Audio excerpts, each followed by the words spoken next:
Live Magazine lance son premier numéro 100% papier. Est-ce que c'est le signe d'une bonne santé de la presse? On va se poser cette question avec vous. Pascal Ruffnac, bonsoir. Bonsoir. Vous êtes président et directeur général de Bayard Presse. Le groupe édite, on va le rappeler, 150 publications qui touchent 36 millions de lecteurs dans le monde sous différentes marques et notamment Bayard Jeunesse.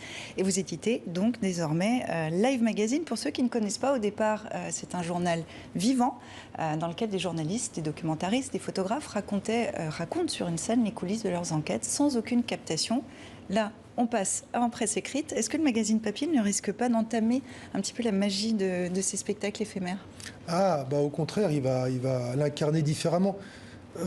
D'abord, c'est l'histoire d'une rencontre avec Florence Martin-Kessler qui a créé en France avec son équipe le Live Magazine, qui est un moment un peu unique quand vous assistez à une sorte de dramaturgie autour de l'actualité, en tout cas de récits du monde, où des journalistes, des auteurs viennent pendant une durée de 7 à 10 minutes, soit parfois lire, soit raconter, soit déclamer une histoire de leur choix, une enquête, un reportage.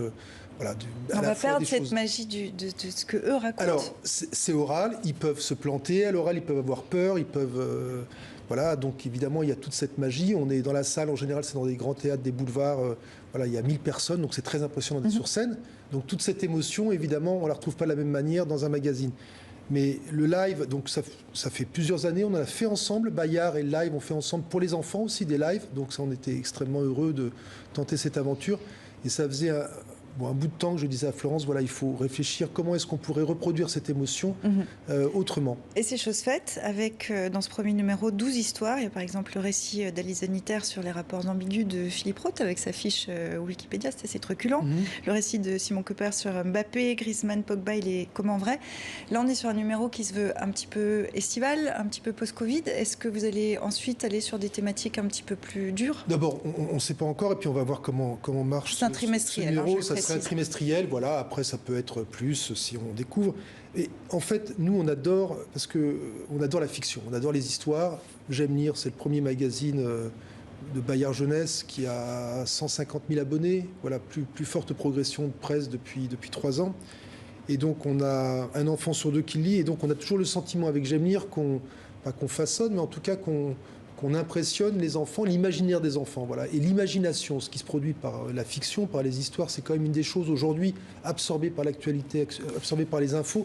On oublie parfois un petit peu le rôle de l'imagination qui permet d'ouvrir le champ des possibles. Donc là, c'est exactement ça qu'on a voulu, c'est à travers des histoires d'ouvrir le champ des possibles dans les têtes des lecteurs. Non, je pense qu'au contraire, c'est une autre expérience sur le papier. D'abord, c'est pas la reprise stricto sensu des textes, ils sont réécrits, retravaillés pour l'écrit, c'est aussi notre marque de fabrique à Bayard, entre guillemets, facile à lire. C'est-à-dire quand on les commence, on a envie de les finir, et là, il suffit juste que l'histoire soit bonne. C'est plutôt une bonne chose. On se débrouille pour ça. Et donc je pense que c'est une forme, à côté du tout digital dans lequel on vit, c'est une forme d'incarner, de cristalliser les choses. Moi, je le vois comme une cristallisation du live, de l'écrit live. Chaque fois qu'un éditeur se lance avec un nouveau titre, on se dit comment ça va fonctionner. L'état de la presse est un petit peu compliqué. Pourquoi Bayard s'est lancé dans cette aventure? D'abord, nous, on adore la presse. On lance des titres depuis toujours.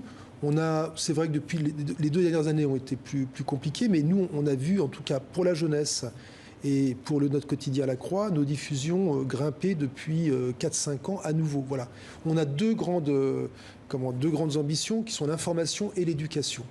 Les 2 besoins un peu fondamentaux de l'humanité, c'est quand même de s'informer, ça je crois qu'aujourd'hui, et l'éducation, on pense qu'évidemment c'est la meilleure façon de sortir le monde de là où il est. Pascal Ruffnac, vous avez été reconduit mi-avril comme président du directoire de Bayard Presse, vous entamez donc un second mandat de 4 ans, vous l'évoquiez à l'instant, à l'automne, le groupe enregistrait une perte nette de 700 300 000 euros. 7 millions, pardon, j'ai dit 700, excusez-moi. 7 300 000 euros sur 2019-2020. Comment se porte le groupe aujourd'hui? Est-ce que vous allez arriver à repartir à l'équilibre? Alors la perte de l'an dernier, elle n'était pas tellement le fait de la Covid, parce qu'en réalité, on a bien traversé les premiers mois de la Covid. Elle était le fait de la restructuration de Prestalis, qui est tout le réseau de distribution de la presse, qui a été en dépôt de bilan, et qu'il a fallu, avec tous les centres des éditeurs, au pourcentage de ce qu'on avait comme part de marché restructurée. Voilà, donc c'est ça, ces 7 millions sont le coût de cette restructuration. Voilà, maintenant c'est reparti. Vous serez à l'équilibre ? Cette année, on sera plus qu'à l'équilibre. Non, on a fait probablement la meilleure année depuis 20 ans cette année.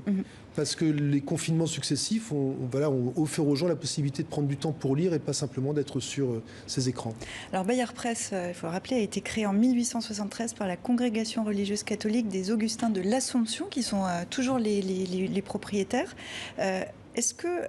Comment ça marche tout ça ? C'est assez particulier, on est dans ce monde médiatique où c'est plutôt des hommes d'affaires très riches qui dirigent des groupes de presse. Comment ça fonctionne chez vous à Bayard Presse ? C'est une chance parce que, en fait, d'abord on a une histoire, donc comme ils ont 150 ans d'histoire derrière, ça leur permet aussi d'essayer de voir loin, 150 ans devant, et donc on n'est pas pris dans les tourmentes du changement de stratégie ou d'opinion, ou je ne sais, qu'on voit dans beaucoup de groupes médias, donc ça assure une très grande stabilité, une indépendance aussi. On ne verse pas de dividendes à cet actionnaire, mais en revanche, on doit nous générer les marges suffisantes pour constamment lancer, réinventer ou créer de nouvelles traces éditoriales. Donc ça, c'est une exigence pour l'ensemble des salariés. Et puis, c'est aussi un certain nombre d'exigences autour de la responsabilité sociale et civile, sur les salaires, sur l'échelle des salaires, sur évidemment l'environnement aujourd'hui, etc. Donc voilà, on essaye d'orienter. Et puis surtout, ce qu'ils ont, eux, chevillé au corps, si je peux dire, c'est une forme d'espérance et d'espoir pour le monde.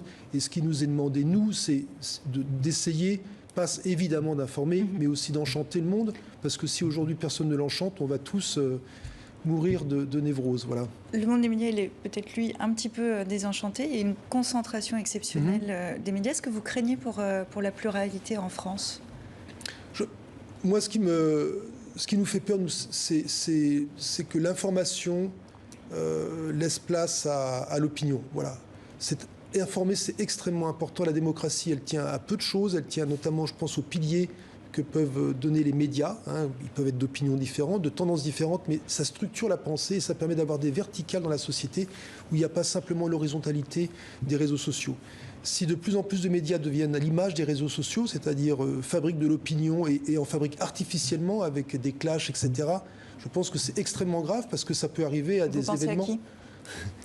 Je pense à des chaînes de radio qui peuvent être en train de se faire racheter, mais je pense que ça peut être dangereux parce qu'on arrive après dans l'ère de la post-vérité très facilement.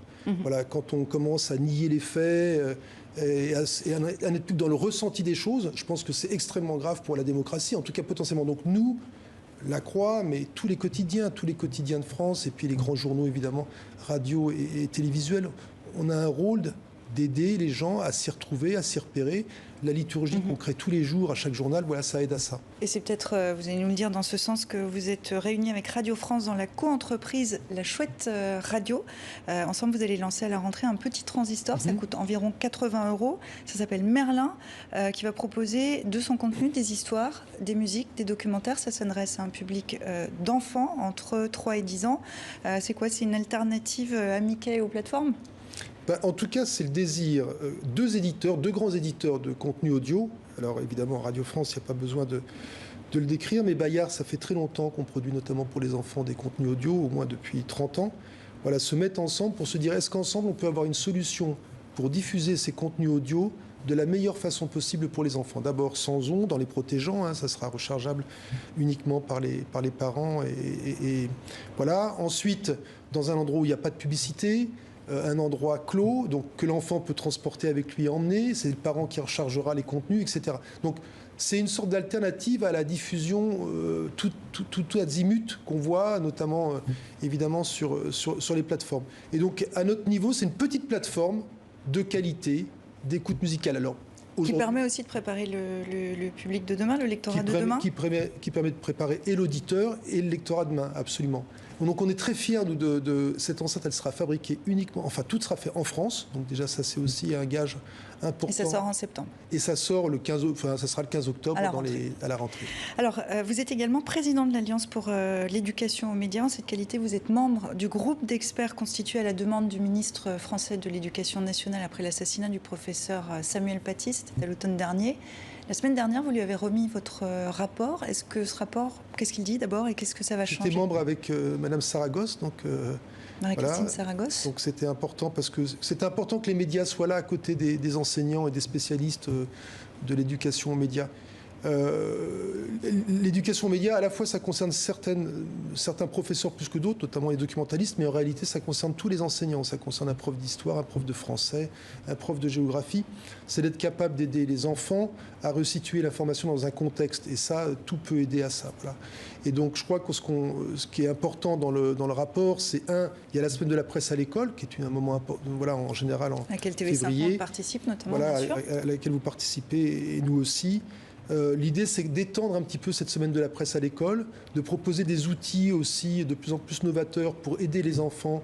Alors évidemment, d'abord à savoir comment se fabrique l'information, et puis ensuite à être capable de comprendre comment on peut la manipuler. Qu'est-ce que vous préconisez concrètement ? Mais concrètement, c'est les enseignants qui sont au cœur de ça. Donc nous, ce qu'on peut faire, nous, journalistes, c'est les aider, leur fournir des ressources, leur fournir une présence, parce qu'il y a beaucoup de journalistes qui vont dans les écoles à ce moment-là présenter un petit peu leur manière de travailler. Je pense que pour des enfants, voir un journaliste en chair et en os raconter les choses, voilà. Alors aujourd'hui, en plus avec le digital, on peut démultiplier cette présence. Donc je pense que c'est un moment assez incroyable et qu'il faut aller raconter les choses, il faut les voir. C'est souvent comme ça que se font aussi évocations, etc. Et alors cette année où il n'y a eu aucun enfant qui a pu faire de stage, etc. Voilà, l'idée, c'est de permettre encore plus fortement le contact entre les médias et l'école. Voilà. Et on voit que vous fourmillez de projets. Le dernier en date, je le rappelle, c'est Live Magazine, son premier numéro 100% papier, sans Pascal Ruffneck. Merci beaucoup d'être venu nous voir dans 64 minutes. Merci à vous.